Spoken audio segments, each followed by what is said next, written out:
오늘 로마서 16장 6절에서 16절까지 함께 이제 교독했는데 여기에 직접적으로 이름이 언급된 사람들이 있습니다. 읽다가 조금 어려우셨죠?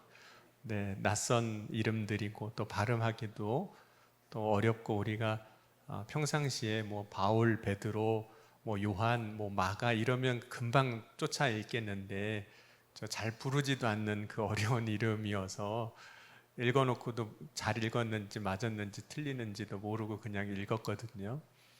근데 여러분, 우리가 누군가의 이름을 기억한다는 건 어떤 걸까요? 그 사람을 이제 안다는 거거든요. 이번 지난 주일부터 이제 수요일 저녁에 이제 비행기 타고 목요일 아침에 도착했는데 라오스에서 선교사님 수련회 하는데 거기서 26년 전 만났던 목사님을 이제 만났어요. 그래서 이거 저 기억하시겠어요? 뭐 이렇게 저 대학생 때 그분도 이제 대학교 신학교 이제 군대 제대하고 그때 만났었는데 그때 이제 만나는 거죠. 그러면서 서로 이름을 이제 기억하고 이제 불러주는 겁니다. 근데 이름을 부른다는 것은 그런 의미가 있습니다. 내가 그 사람을 안다, 내가 너를 안다, 이런 의미입니다. 그럼 하나님도 우리의 이름을 불러주시잖아요. 때로는 우리가 모른 척 할까봐 불러주시기도 하는데, 그죠? 기도하는데 하나님이 말씀하시는데 안 듣고 도망갈 때 아무개야 이렇게 불러주시잖아요. 내가 너한테 할 말 있다. 오늘 이제 16명의 이름이 등장하고 그 외에도 성도들이라고 이제 이름은 언급되지 않은 믿음의 사람들이 있습니다. 바울이 이들의 이름을 한 사람 한 사람 이 편지에서 언급을 하고 있습니다.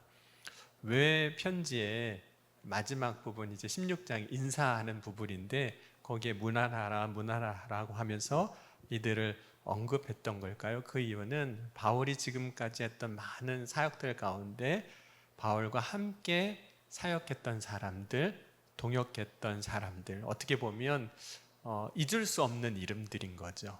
내가 평생 이제 앞으로 살아감에 있어서 하나님 나라에 가서까지도 나와 함께 했던 사람들인데 잊을 수 없는 사람들의 이름이라고도 할 수 있습니다. 여러분, 우리가 어떤 일을 할 때는 결코 혼자 할 수 없구나 하는 것을 깨달을 때가 참 많습니다. 물론 혼자 하는 것이 더 편하다고 생각되어지는 때도 있고 혼자 하는 일이 더 쉬울 수도 있습니다. 사람마다 좀 다를 수 있겠지만, 그리고 때로는 혼자 해야만 하는 일도 있습니다. 이거는 같이 할 수 없는 일도 있어요. 우리 신앙생활에 있어서도 교회에서 봉사하고 섬기는 건 또 같이 하는 것이기도 하지만 내가 하나님 앞에 설 때만큼은 그 누구와도 상관없이 내가 하나님 앞에 온전히 서야 하는 때도 있거든요. 바울이 특별히 이제 전도여행을 하면서 각 도시마다 가서 복음을 전했는데 그 도시마다 하나님께서 은혜로 믿음의 사람들을 만나게 하시고 그래서 사역도 잘 열리게 하시고 하는 그런 일도 있었지만 특별히 그리스 아덴에 갔을 때, 지금 그리스 아테네입니다. 아덴에 갔을 때에는 복음을 혼자 전해야 했어요. 거기서는 혼자 사역을 하게 합니다. 그래서 하나님이 하나님의 뜻을 이루어 가실 때 합력하여서 선을 이루게 하시지만 또 혼자 해야 하는 그런 상황도 맞게 하셨던 거죠. 그럼 하나님은 바울을 부르시고 바울을 통해서 유대인들에게 특별히 이방인들에게 복음이 전해지게 하실 때 그때마다 함께 합당한 사람들과 동역하게 하셨습니다. 그런데 그 동역한 사람들 한 사람 한 사람이 그때마다의 역할이 있었어요. 그리고 그 역할을 통해서 때로는 바울의 부족함이 채워지기도 하고 또 어려움을 이겨내게 되는 그런 힘이 되기도 합니다. 그래서 결국에는 모든 사람이 다 똑같진 않지만 하나님이 뜻하시고 이루시고자 하신 일들을 함께하는 사람들을 통해서 동역자들을 통해서 이루어 가게 하셨습니다. 그러면 하나님의 뜻을 이루고자 동역자들을 함께하는 사람들을 세워주실 때 결코 몇 사람이 중심이 되어서 그 일이 이루어지게 하시지는 않습니다.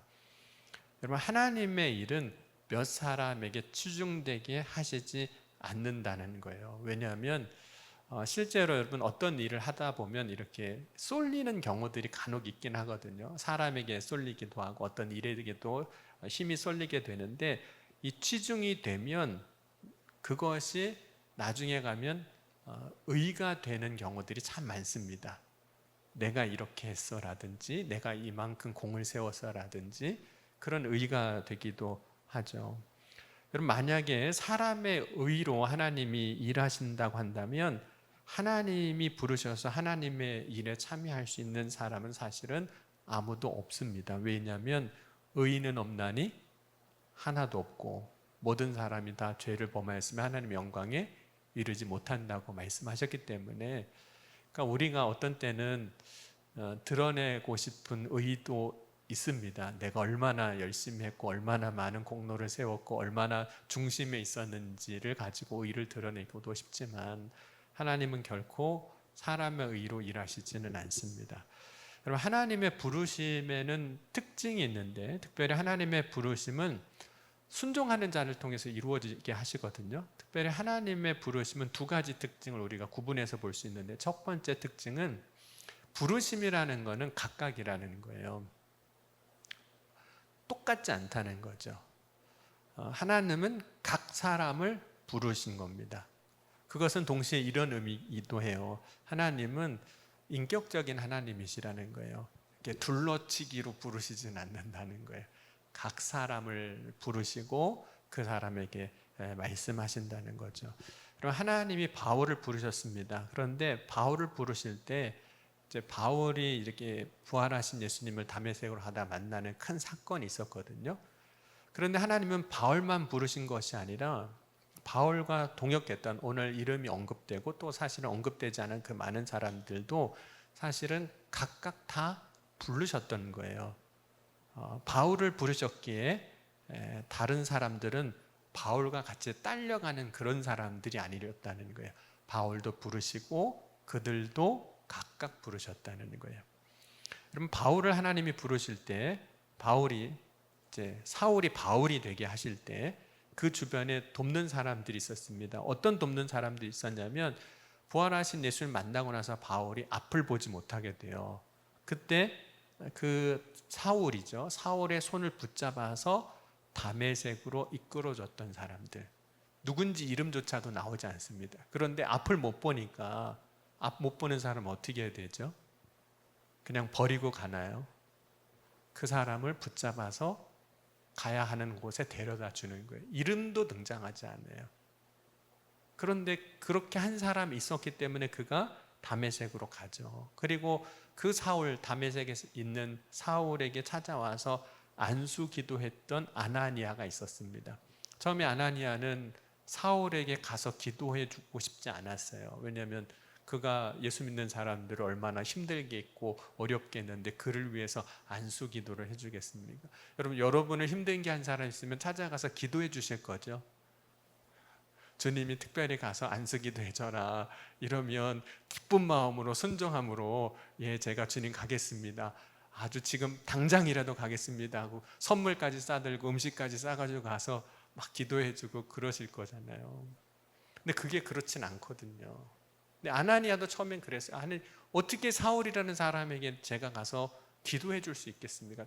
잘못하면 저도 잡힐 수 있습니다. 저도 죽을 수도 있습니다. 그런데 아나니아가 그 사울에게 찾아와서 안수하는 거, 하나님이 부르신 일이죠. 근데 그 일을 통해서 사울이 바울 되게 하시는 거예요. 하나님의 뜻 안에서 각각 다른 부르심인 것 같지만 그들이 그 순간 순종하고 나아감으로 인해서 하나님의 일이 이루어지게 하시는 거죠. 또 이제 사울이 예수를 믿었습니다. 변화됐는데 아무도 안 믿어줘요. 내가 바뀐 거, 모습이 바뀐 게 아닌 겁니다. 내 마음의 삶의 중심이 바뀌었는데, 여러분, 중심이 바뀐 게 잘 안 보이잖아요. 그것도 오래 사람을 지켜봐야, 이 사람 지켜보니까 중심이 좀 바뀌었네, 뭔가 좀 달라졌네, 그렇게 느낄 수 있는 거죠. 어느 날 갑자기 중심이 바뀌었다고 그러면 거짓말처럼 여겨지지, 아무도 믿어지지가 않는 거잖아요. 사울이 예수 믿고 변화됐다고 아무리 얘기해도 믿어주는 사람이 없는 거예요. 그때 바나바가 그 사울을 데리고 사도들에게 가서 이 사울이 어떻게 예수님을 만났고 그가 어떻게 변화됐고 그래서 어떻게 복음을 전했는지 소상하게 다 이야기를 해줍니다. 그래서 바울이 사도들과 교제하게 되고 그리스도 공동체 안에 발을 들일 수 있는 기회가 바나바를 통해서 이루어졌던 거죠. 그러니까 하나님의 부르심은 정말 각각인 거예요. 그런데 그 각각의 자리에서 순종하고 나니까 하나님이 하시고자 하시는 큰 일들이 거기서 이제 이루어지기 시작하는 겁니다. 두 번째, 하나님의 부르심의 특징은 각각 사람들 속에서 부르심을 받고 그들이 순종했지만 그 순종한 일들을 다 나중에 보니까 그 일에는 공통된 하나님의 섭리가 뜻이 담겨져 있었더라는 거예요. 그냥 볼 때는 다 따로따로예요. 근데 나중에 보니까 하나님의 뜻이 그 안에 있구나. 여러분, 각 사람에게는 다르지만 그러나 그 안에서 찾아지는 하나님의 하나된 뜻이 있는 거예요. 그래서 서로 다른 일을 하는 것처럼 보일 때도 있습니다. 때로는 서로 만나지 못하고 각자의 자리에서 자신의 부르심에 합당하게 일하게 하실 때도 있어요. 그런데 그 모든 것이 결국은 하나님 뜻, 그 하나의 하나님 뜻 안에서 되게 하시는 거죠. 그 이유가 있습니다. 이 사람을 부르신 분도 같은 하나님이시고 저 사람을 부르신 이도 같은 하나님이신 거예요. 그러면 사울을 부르신 하나님, 저와 여러분을 부르신 하나님은 같은 하나님이세요. 그러니까 같은 하나님이 같은 뜻 안에서 부르셨기 때문에 각자는 서로 다른 곳에서 다른 일을 하는 것 같지만 나중에 보면 하나님의 뜻 안에서 그 일이 이루어지게 하신다는 거죠.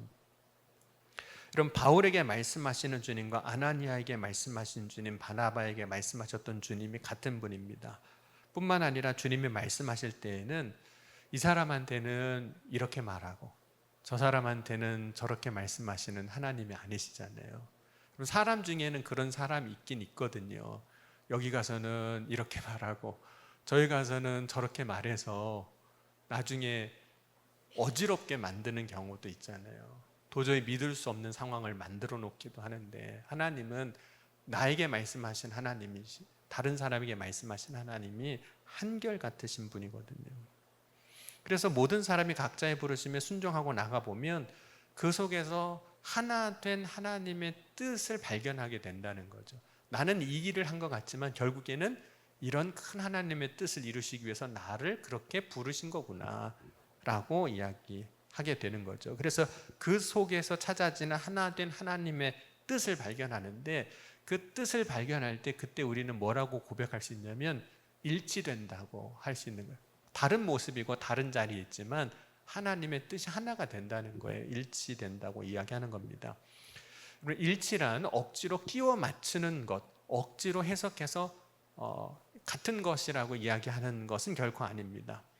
물론 일치를 잘못 이해하면 이렇게 할 수도 있어요. 그러니까 우리는 하나 돼야 돼. 맞는 말일까요? 틀린 말일까요? 그러니까 우리는 하나가 돼야 해라고 이야기를 하는 거예요. 근데 하나님은 억지로 하나 되게 하시진 않거든요. 억지로 하나 되게 하시지 않으세요. 뿐만 아니라 하나님은 결코 어떤 한 사람을 중심에 놓고 그 뜻대로 하나가 되게 하시지도 않으시는 거예요. 그러니까 일치란 몇몇의 사람 혹은 한두 사람의 뜻에 하나가 되는 것이 아니라 하나님의 뜻 안에서 모든 사람이 자신의 부르심에 순종할 때 나타나는 하나님의 역사인 겁니다. 순종해서 다 보니까 그게 하나님의 하나의 뜻이 이루어지는 가운데 일치를 경험하는 것이지, 그러니까 우리 하나 돼야 돼, 그런 의미의 하나됨은 아니라는 거예요. 그럼 사람이 억지로 하나됨을 만들려고 할 때, 일치를 만들려고 할 때 어떤 일도 벌어지냐면 폭력도 일어날 수 있어요. 말 들어 이렇게 되는 거예요. 쫓아와 이렇게 되는 거예요. 뿐만 아니라 사람이 억지로 만들어가는 하나됨은 한 사람을 중심으로 바벨탑을 쌓는 결과를 낳을 수도 있습니다. 창세기에 보면 바벨탑을 쌓았던 사람들이 어떤 사람들을 중심으로 해서 하나가 돼서 탑을 쌓기 시작해요. 이때 사람들의 언어가 하나였기 때문에 쉽게 하나가 됩니다. 말이 통하니까. 하지만 이때 사람들이 하나가 되는 것은 하나님이 언어를 흩으심으로 하나됨을 다 무너지게 하셨어요. 만약 하나 되는 것 그 자체로 선하다면 하나님은 바벨탑 쌓는 거 그냥 두셨겠죠. 그러나 흩으셨습니다. 그 이유는 그 모습이 선하지 않았기 때문이에요. 그러니까 하나 된다는 것 자체가 항상 옳은 건 아니라는 거예요. 일치라는 것이 하나님의 뜻 안에서 우리가 잘 분별하고 나아가야 한 중요한 신앙의 원칙이기도 하지만 그냥 똑같아지는 것 자체가 선하지 않을 수도 있다라는 거죠. 여러분, 일치라는 것이 하나님의 뜻이 아니라 사람의 의지나 혹은 사람의 뜻 안에 이루어지면 앞서 이야기한 것처럼 폭력적이 될 수도 있고 악해질 수도 있는데, 그것이 역사 안에서도 실제로 있었어요. 그러니까 전체주의가 나타나는 게 그런 거였거든요. 그러니까 무솔리니라든지 히틀러 같은 경우가 역사 안에서 그런 일을 한 거거든요. 전체주의. 그게 1차, 2차 세계대전을 만든 거잖아요. 그럼 하나님은 각각 부르시지만 그 안에서 하나 된 하나님의 섭리를 발견하게 하신다고 하는데, 하나님의 섭리가 무엇일까? 우리가 각각 부르셨지만 그 안에서 일치되게 하신 하나님의 섭리가 있다면 뭐가 있을까? 오늘 바울이 로마서 16장에 언급한 사람들 보면 그들을 향한 부르심이 각각이었다는 걸 알게 됩니다. 예를 들자면 이런 거예요. 안드로니고는 바울과 함께 갇혔던 사람이라 그랬습니다. 그럼 갇혔던 사람, 나와 함께 복음을 위해서, 하나님을 위해서 갇혔던 사람은 어떤 사람이라고 할 수 있을까요? 제일 힘들고 어려울 때 함께 있었던 사람. 여러분, 제일 힘들고 어려울 때 함께 있었던 사람은 평생 못 잊습니다. 그죠? 여러분, 인도 단기 선교 갔다 왔잖아요. 우리 청년들이. 그때 얼마나 덥고 힘들었는지 알거든요. 그런데 아마 그들은 평생 같이 갔던 걸 못 잊을 겁니다. 왜냐하면 그 힘든 걸 같이 했으니까. 물론 지금 이제 조금만 선선해지면 그때 더웠던 거 다 잊어버릴 거예요. 그때 힘들었던 거, 그리고 그때 좋았던 추억만 이제 남는 거죠. 이때 이런 은혜도 있었고, 이렇게 같이 도왔고, 이렇게 같이 기도했고, 이런 은혜를 나눴던 그것만 남지, 힘들었던 건 이제 시원해지면 다 없어져요. 기억 속에서 그냥 더웠다만 남았지 없어지거든요. 함께한 사람들이에요. 그런데 함께한 사람들, 어려움을 함께 나눈 사람이거든요. 근데 여러분, 어려움은 나누면 힘이 됩니다. 참 이게 놀라운 거예요. 어려운 걸 나누잖아요. 그러면 힘이 돼요. 의지가 됩니다. 그러니까 이 바울이 나와 같이 갇혔던 이 사람은 나와 함께한 사람인데, 여러분, 그 사람은 어디든 분명히 함께할 겁니다. 여러분, 감옥까지 같이 간 사람이면 어디든 같이 못 가겠습니까? 물론 요즘 감옥 가는 거 얘기하는 건 아닙니다. 그렇죠? 또 유니아를 이렇게 이야기하고 있어요. 바울보다 먼저 예수를 믿었던 사람이다. 그럼 누군가 먼저 예수를 믿었다는 것이 나중에 예수를 믿은 사람에게 큰 도움이 되는 겁니다. 먼저 믿은 사람은 어떤 거냐면 먼저 그 길을 걸어가 본 사람이에요. 먼저 길을 걸었다는 것은 앞서서 모든 문제도 경험했다는 거죠. 여러분, 우리가 어떤 어려움을 만났을 때, 또 어떤 일을 만났을 때 먼저 경험한 사람들에게 조언을 얻습니다. 왜냐하면 도움이 되기 때문에. 먼저 경험한 사람이 아직 경험하지 않은 사람들에게 여러 가지 도움을 줄 수 있어요. 먼저 경험한 사람은 자신의 경험을 나누면서 뒤따른 사람에게 용기도 줄 수 있습니다. 걱정하지 마. 그때는 힘들어도 다 이겨낼 수 있더라고. 뭐 이렇게 얘기해 줄 수 있는 거잖아요. 나도 그때는 그랬는데 다 이겨낼 힘을 하나님이 주셔라고 이야기해 줄 수 있어요. 용기를 줄 수 있어요. 뿐만 아니라 그 길에서 만날 여러 가지 문제와 어려움에 대해서 이야기해 주면서 그 슬픔을, 아픔을 위로해 줄 수도 있습니다. 왜냐하면 같은 걸 경험한 것이기 때문에. 그런 경험하지 않은 사람이 이야기하는 거는 별로 위로가 안 됩니다. 그런데 나와 같은 것을 경험한 사람이 이야기하는 것은 마음의 위로가 돼요. 같은 걸 경험했기 때문에. 그럼 먼저 경험한 사람의 이야기가 뒤따라오는 사람들에게 어떤 걸 도움을 줄 수도 있냐면 실수를 줄여줄 수도 있어요. 그때 분명히 그런 일 생긴다. 이런 땐 이렇게 그러면 그때 그 상황에 만났을 때 먼저 들은 이야기를 통해서 실수를 하지 않을 수 있고 어려움을 쉽게 이제 통과할 수도 있는 거죠. 그래서 앞서 간 사람들의 조언이 뒤따르는 사람들에게 성장에 많은 도움을 줍니다. 근데 바울이 오늘 유니아에게 뭐라고 이야기하냐면 나보다 먼저 예수 믿은 사람이었어.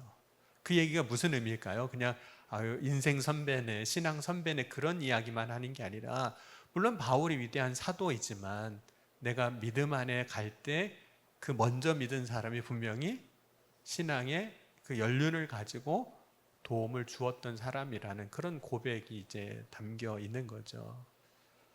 여러분 일을 하다 보면 모든 사람이 똑같은 일을 할 수 없을 뿐만 아니라 때로는 같은 일을 하더라도 수고를 더 많이 하는 사람이 있습니다.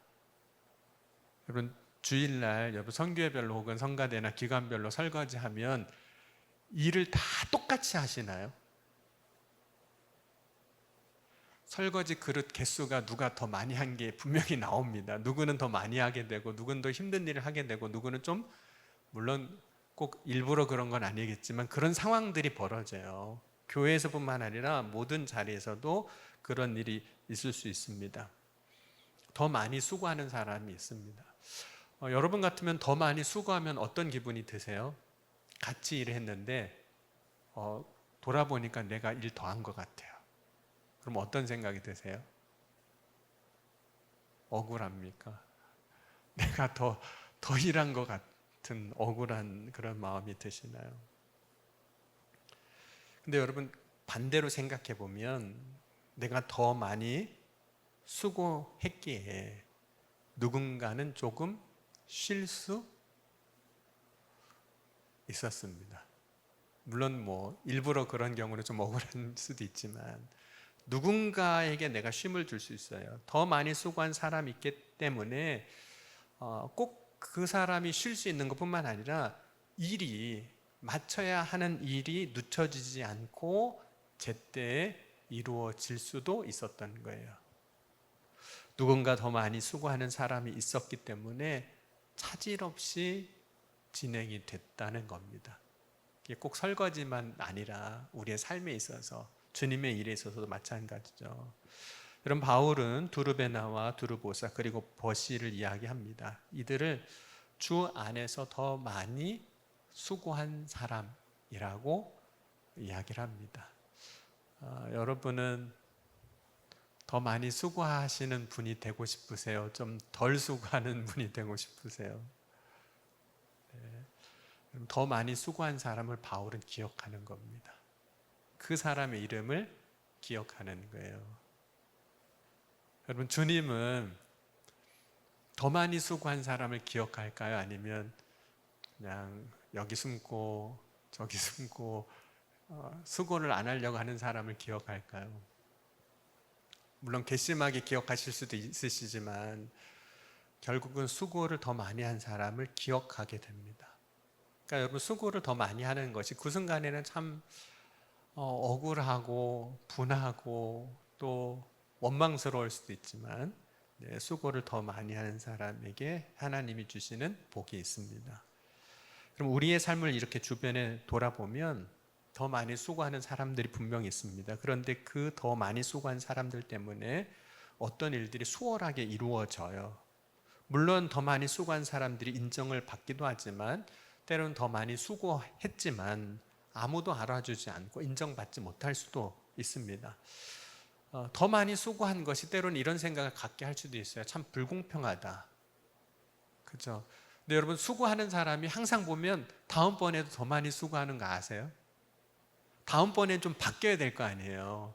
이제는 덜 수고한 사람이 좀 더 수고하고 더 많이 수고했던 사람은 조금 이렇게 쉬게 되면 좋으련만 다음번에 가도 결국에는 더 많이 수고한 사람이 또 더 많이 수고를 합니다. 그때 불공평하다 생각이 들어요. 그런데 여러분 더 많이 수고한 사람들이 있기 때문에 누군가는 은혜를 누리는 겁니다. 더 많이 수고한 사람들이 있기 때문에 그 수고를 통해서 하나님의 사랑이 누군가에게는 흘러간다는 거예요. 이게 전해진다는 거예요. 누군가가 수고하지 않았으면 그 남은 그 수고, 더한 수고가 누군가에게 여지가 없는 거잖아요. 흘러갈 여지가 없어요. 더해야 흘러가는 거예요. 모든 사람에게 동일한 능력이 있지 않습니다. 어떤 사람은 잘할 수 있지만, 그런 능력이 있지만 어떤 사람은 자신의 것도 감당하기 어려운 사람도 있을 수 있습니다. 예를 들어서 장애우 같은 경우는 그런 거죠. 꼭 장애우가 아니라 할지라도 육신이 병들거나 연약해져서 보통의 사람들이 할 수 있는 것을 하지 못하는 일들이 우리의 삶에도 충분히 일어날 수 있습니다. 지금은 내가 강해도 다 감당할 수 있어도 나도 어느 순간에는 누군가의 수고로 말미암아 은혜를 누려야 하는 때가 있습니다. 이때 누군가 더 많이 수고한 사람이 없다면 우리는 그때 은혜가 필요할 때, 사랑이 필요할 때, 은혜를 누리지 못하고 사랑을 누리지 못하고, 은혜가 필요한 사람에게 은혜를 주지 못하고 사랑이 필요한 사람에게 사랑을 흘려보낼 수가 없다는 거예요. 더 많이 수고할 때 비로소 남은 은혜가 흘러가는 거예요. 남은 사랑이 내가 더 많이 수고했기 때문에 흘러갈 수 있는 거죠. 그러니까 여러분, 더 많이 수고한 것이 꼭 억울한 것만은 아닙니다. 내가 누군가에게 축복의 통로가 되어줄 수 있는 거예요. 오늘 바울은 그런 사람을 기억하는 거예요. 더 많이 수고한 사람. 여러분, 때로는 내가 다른 사람보다 연약해 많이 수고한 것이 억울하게 느껴질 수 있지만, 내 수고로 누군가에게 은혜가 흘러갈 수 있다면 그것이 억울함이 아니라 원망이 아니라 감사로, 찬송으로 바뀔 수 있습니다. 그렇다고 힘들지 않은 건 아니에요. 더 많이 수고하는 게 분명히 힘든 일입니다. 그럼 오늘 바울은 이제 루포의 어머니에 대해서도 이야기해요. 바울이 기억하는 사람, 루포의 어머니를 이야기합니다. 그런데 그 루포의 어머니에 대해서 13절에 보면 이렇게 이야기합니다. 그의 어머니는 내 어머니라, 이렇게 얘기를 합니다. 여러분, 루포는 어떤 사람일까요? 루포. 그럼 루포는 아버지를 봐야 됩니다. 아버지가 누군가? 네 아버지 누구냐고 물어보는 것처럼 아버지를 봐야 돼요. 루포의 아버지가 누구냐면, 여러분, 예수님이 십자가 고난 당하실 때 로마 병사들 십자가를 지게 하잖아요. 그런데 그때 예수님이 힘드셔서 십자가를 지지 못할 때 지나가는 사람 하나 붙잡고 십자가를 억지로 대신 지게 하는 사람이 있습니다. 그 사람이 누구냐면 구레네 사람 시몬이라고 이야기를 해요. 근데 여러분, 한번 마가복음 15장 20절 21절 보면 이제 그 구레네 사람 시몬이 누구의 아버지인지에 대해서 이야기를 합니다. 마가복음 15장 20절 21절 같이 읽겠습니다. 마가복음 15장 20절 21절 함께 읽겠습니다. 희롱을 다한 후 자색 옷을 벗기고 도로 그 옷을 입히고 십자가에 못 박으려고 끌고 나가니라. 마침 알렉산더와 구레네 사람 시몬이 시골로부터 와서 지나가는데 그들이 그를 억지로 같이 가게 하여 예수를 십자가를 지우고. 그러니까 루포의 아버지가 누구죠? 구레네 시몬이에요. 그러면 루포의 어머니는 누구죠? 족보 그려야 되나요? 다시 이렇게. 이 구레네 사람 시몬의 아내가 되는 거겠죠. 아들이 이제 루포니까. 그 루포의 어머니를 보고 이 구레네 시몬의 아내가 되는 사람이 되겠죠. 바울이 내 어머니라 이렇게 얘기를 합니다. 제가 말씀 준비하면서 한번 고민해 봤어요. 도대체 나이 차이는 얼마나 될까? 얼마나 나의 어머니라고 부를 수 있을까? 근데 이런 예수님이 십자가 지실 때 그 구레네 시몬의 나이가 얼마인지 모르고 그 아내의 나이가 얼마인지 모르지만 바울이 사역할 때 여러 가지 상황을 생각해 보면 그렇게 나이 차이는 많이 나눌 것 같지는 않아요. 그런데 어머니라고 부른다는 게 도대체 어떤 의미일까? 특별히 내 어머니라고 이야기하는 게 무슨 의미일까? 그러면 일반적으로 우리가 어머니라고 할 때 어머니라는 단어가 갖고 있는 이미지가 있습니다. 여러분은 어머니 하면 무슨 생각이 나세요? 옛날에, 지금은 없어졌지만 혹시 우정의 무대라고 생각나세요? 우정의 무대. 그러면 뒤에 이상용 뽀빠이 아저씨가 뒤에 계신 어머니는 누구의 어머니입니까? 그러면 병사들이 막 뛰어나오잖아요. 그래서 막 이제 어머니가 얘기하면 왜 어머니라고 생각하냐고, 그런 병사들이 다 얘기하잖아요. 저희 어머니가 맞습니다. 막 이러면서 막 이유를 막 얘기하잖아요. 그리고 나중에 이제 아들이 이제 찾아지고 이제 나중에 휴가 가고 엄마 업고선 이렇게 가는 뭐 그런 프로그램. 그죠? 어머니. 여러분, 어머니 하면 어떤 단어가, 어떤 이미지가 떠오르세요? 그러니까 전 세계적으로 모든 인류가 공통적으로 갖고 있는 어머니의 이미지 중에 하나가 뭐냐면 사랑의 근원이에요. 왜냐하면 생명이 어머니로부터 오고 어머니의 돌봄을 통해서 그 생명이 자라나는 거잖아요. 어머니의 품, 사랑의 근원이거든요. 사랑이 시작이 됩니다. 어머니로부터. 그리고 대부분 여러분, 사랑은 아버지로부터 배울까요? 아니면 어머니로부터 배울까요? 물론 아버지의 사랑이 없는 건 아니지만 그죠? 사랑이 어머니에게서부터 배워지게 됩니다. 바울이 루포의 어머니 혹은 구레네 시몬의 아내로부터 구체적으로 뭘 경험했는지 오늘 로마서 이야기하고 있지 않습니다. 그런데 어떤 사랑을 받았는지도 경험했는지도 이야기하지 않아요. 그러나 루포의 어머니가 바울이 사역하는 동안 사랑을 줬다면 어떤 사랑을 줬을까요? 내 자식은 아니에요. 사도예요. 어머니의 사랑, 어머니의 사랑으로 표현될 수 있는 그 사랑은 이런 단어로 설명할 수 있거든요. 조건 없는 사랑. 뭐 해줄 거니까 내가 사랑을 주는 게 아니잖아요. 내가 받았으니까 해주는 게 아니잖아요. 조건이 없는 사랑이에요. 그러니까 바울이 사역하는 동안 루포의 어머니가 바울을 분명히 사도로서 섬겼을 겁니다. 복음을 전하는데 때로는 교회에서 사역하는 동안 섬길 때 그 섬기는 모습이 어떻게 느껴졌다는 걸까요? 조건 없이 복음을 위해서, 하나님의 일을 위해서 그 섬겨주는 그 모습이 어머니 같다는 거예요. 뭐 나이가 많아서 정말 포근해서 어머니가 아니라 그 섬김이 어머니 같은 거예요. 그 루포의 어머니를 바울이 기억하는 겁니다. 그의 그 조건 없는 그 사랑과 그 섬김을 기억하면서, 뿐만 아니라 오늘 바울이 사역 중에 함께 있는 성도들에게 문안하라고 이야기를 해요. 이름이 언급된 성도 말고도 같이 있는 성도들이 이야기합니다. 여러분, 누군가 함께 있다는 건 어떤 걸까요? 여러분, 살다 보면 쉽지 않은 걸 경험하게 되는데, 왜냐하면 사람이 생각이 다 다르고요, 원하는 것도 다르고 기준이 다릅니다. 그래서 어떤 경우는 누군가에게는 아무렇지도 않은 것이 누군가에는 어려움이 되고 서로 다른 방향을 바라보고 있기에 함께 가는 것이 힘들게 느껴질 때가 있습니다. 때로는 옳고 그름에 대한 기준이 다르다 보니까 다투기도 해요. 그러니까 이게 꼭 진리가 아니라 그냥 내 마음속에 있는 옳고 그름의 기준이에요. 이미 바울은 바나바와 마가라는 요한을 2차 선교여행에 동행하는 문제로 심히 다투어서 갈라지기도 했습니다. 그 내용이 사도행전 15장에 나와요.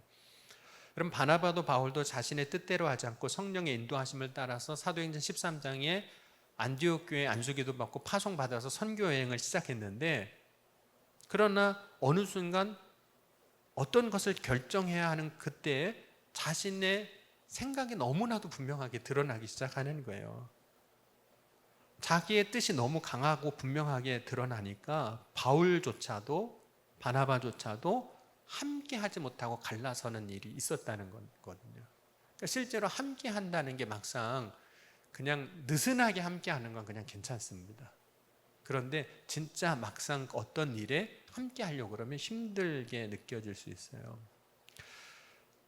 그런데 바울이 이후에 자신과 동역할 뿐만 아니라 성도들과 함께 신앙생활하고 있는 성도들에게 문안하라고 권면합니다. 왜냐하면 끝까지 함께하고 있다면 이미 그것은 승리입니다.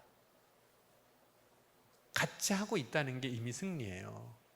생각도 다르죠. 기준도 다르죠. 바라보는 방향도 다르죠. 원하는 것 다름에도 불구하고 주 안에서 함께 한다는 게 승리한 거예요. 이미 다투지 않고 갈라서지 않고. 동역자가 된다는 건 어떤 걸까요? 일을 잘하는 사람이 되는 걸까요? 물론 일을 잘한다는 개념이 동역에도 포함될 수 있습니다. 그러나 끝까지 함께 하는 것이 동역의 모습입니다. 그럼 끝까지 함께 한다는 것은 모든 어려운 것들을 다 이겨냈다는 거거든요. 끝까지 함께 한다. 누군가 함께 동역한다는 것 이미 그 자체로 승리의 삶을 살고 있는 겁니다. 바울은 자신뿐만 아니라 자신의 각자의 부르심 가운데 믿음으로 승리한 성도들에게 끝까지 함께한 그 성도들에게 문안하라고 이렇게 권면합니다. 그런 동역자가 된다는 것은 일을 많이 하는 사람이 된다는 걸까요? 앞서 일을 잘하는 사람이 될 수도 있지만 일을 많이 하는 사람일까요? 그러면 동역자가 될 때 그에 합당한 일을 해야 합니다. 그러면 동역자가 되면 게으를 수는 없어요. 만약 동역자라고 하지만 자신에게 주어진 일에 성실하지 않는다면 그 사람은 어떤 자리에서도 동역할 수는 없습니다. 그런데 동역자로 게으르지 않는다는 것은 어떤 의미가 있냐면 부르심은 각각이라고 그랬잖아요. 각자의 자신의 삶의 자리에서 매 순간 하나님 앞에 순종하는 삶을 살아간다는 겁니다. 여러분, 동역한다는 것은 누군가가 시키는 일을 하는 게 아닙니다. 하나님의 일에 동역한다는 것은 하나님의 부르심 가운데 각자 자신에게 주어진 사명을 자리에 그 역할과 믿음을 따라 감당하는 것이 동역하는 겁니다. 그런데 그것은 사람에게 순종하는 게 아니라 내가 하나님의 부르심 가운데 하나님 앞에 내가 그 자리에서 순종하며 나아가는 거죠. 지난 주일부터 수요일까지 라오스에 있었으니까 라오스 얘기를 좀 해야 될 것 같아요. 라오스 얘기를 수련회 말씀 잘 전하고 왔는데 기도해 주셔서 24분의 선교사님이 모였습니다. 아이까지 자녀를 데리고 오신 분이 한 가정 있어서 거기로 하면 25명이 될 텐데 그분들 중에 제일 멀리 오신 분은 어디서 왔는지 한번 여쭤봤어요. 라오스 지리를 저도 잘 모르고 여러분도 잘 모르지만 제일 멀리 오신 분은 426km 떨어진 곳에서 오셨더라고요. 그러니까 우리가 서울에서 부산까지가 한 그 정도, 조금 더 될 수도 있고 그 정도인데 어떻게 오셨냐고 물어보니까 버스 타고 오셨대요. 12시간. 그런데 버스가 우리처럼 고속도로가 잘 된 길이 아니잖아요. 비포장이 울퉁불퉁하고 중간에 휴게소도 없고 오다가 버스가 딱 쓴대요. 근데 자기는 처음에 몰랐대요. 근데 갑자기 사람들이 우르르 내리더래요. 그러더니 남자는 저쪽으로 가고 여자는 저쪽으로 가더래요. 그래서 왜 사람들이 남자는 저쪽으로 가고 여자는 저쪽으로 가나 그랬더니 그게 화장실 갔다 오는 거예요.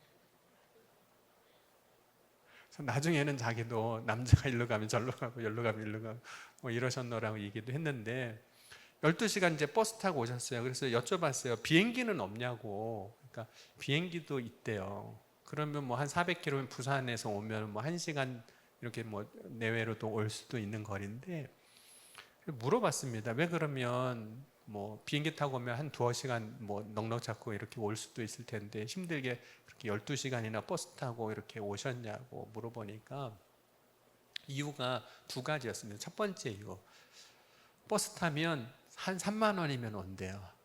근데 비행기 타면 한 20만 원 좀 넘는 거죠. 근데 거기 한 달 월급이 우리나라 돈으로 한 20만 원 정도 되거든요. 봉급, 그 라오스 분들의 월급. 그러니까 한 달 월급이니까 굉장히 큰 거예요. 물론 우리의 기준으로 보면 그렇게 크지 않게 느낄 수도 있지만 그래서 한 3만 원 정도 버스비 돈 아끼기 위해서 첫 번째 이유라면 이유고 또 다른 진짜 이유가 있었는데 비행기를 타고 오면 빨리 편하게 도착할 수 있지만 사람을 만날 수가 없다는 거예요. 물론 비행기 옆자리 사람과 이야기하지만 보통 잘 안 하잖아요. 그런데 버스를 타고 오면 12시간이나 타고 오니까 옆에 있는 사람, 앞에 있는 사람, 뒤에 있는 사람하고 이런저런 얘기를 하게 된다는 거예요. 그러면 그들이 살아가는 삶의 이야기도 듣고 그러다가 복음도 전하고 그런 기회를 얻을 수가 있다는 거예요. 그런데 다른 데서는 그렇게 여러분 옆에 사람 12시간 붙잡아 놓고 얘기 못 하잖아요. 그런데 옆에 꼼짝없이 앉아 있는 거잖아요. 나랑 같이 가야 되니까 앞에 있는 사람도 뒤에 있는 사람도 옆에 있는 사람도. 그러니까 그 시간만큼은 그 사람도 도망 못 가고 나도 그 사람 이야기 들어주고 그도 내 이야기를 들어주는. 그래서 버스를 타고 왔노라고 그런 이야기를 하시는 거예요. 그래서 그 얘기를 듣고 그래, 선교사님이구나 진짜 그런 생각을 했습니다. 근데 그 이야기를 들으면서 이런 생각을 했어요. 그분은 그분의 삶의 자리에서 하나님 앞에 순종한다는 게, 하나님의 부르심에 합당한 자신의 삶으로 하나님의 뜻을 이루어간다는 게 무엇인지를 보여주고 계시는구나. 그리고 자신의 삶의 자리에서 게으르지 아니하고 자기가 해야 할 일을 그 순간 성실하게 하고 계시구나.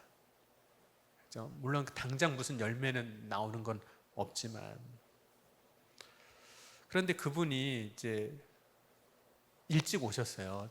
저 가는 날 미리 오셨더라고요. 그래서 왜 이렇게 그런데 일찍 오셨냐고 그러니까 임원이라 수련회 준비하느라고 일찍 오셨다고 그 먼 거리에서 그렇게 하시더라고요. 그래서 그런 섬김을 통해서 또 이런 일들이 이루어지기도 하는구나.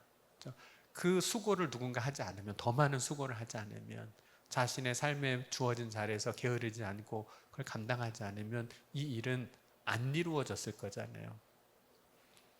여러분, 오늘 우리의 삶의 자리에서 나는 어떤 동역자로 서 있는가? 바울과 함께해 자신의 부르심을 따라 동역했던 많은 사람들이 하나님의 일을 일치된 하나님의 뜻 안에서 이루어 나간 것처럼 저와 여러분의 삶의 자리에서 부르심의 모습은 다 다를 수 있지만 그 부르심의 자리에서 우리가 게으르지 아니하고 성실하고 수고하며 나아갈 때, 사랑을 아끼지 아니하고 나아갈 때 그 안에서 하나님의 뜻을 이루어 나가시는 걸 분명히 보게 하여 주실 줄 믿습니다. 오늘 저와 여러분이 그런 하나님의 일꾼으로 또 하나님의 동역자로 세워져 나갈 수 있기를 주의 이름으로 간절히 축원합니다. 오늘 우리 주신 말씀 붙잡고 우리 함께 찬양하고 우리 같이 기도했으면 좋겠습니다. 특별히 하나님, 내 삶의 자리에서 나의 부르심이 무엇인지 알게 하시고 그 부르심을 따라 우리 섬기는 자가 되기를 원합니다. 우리 찬양하시겠습니다.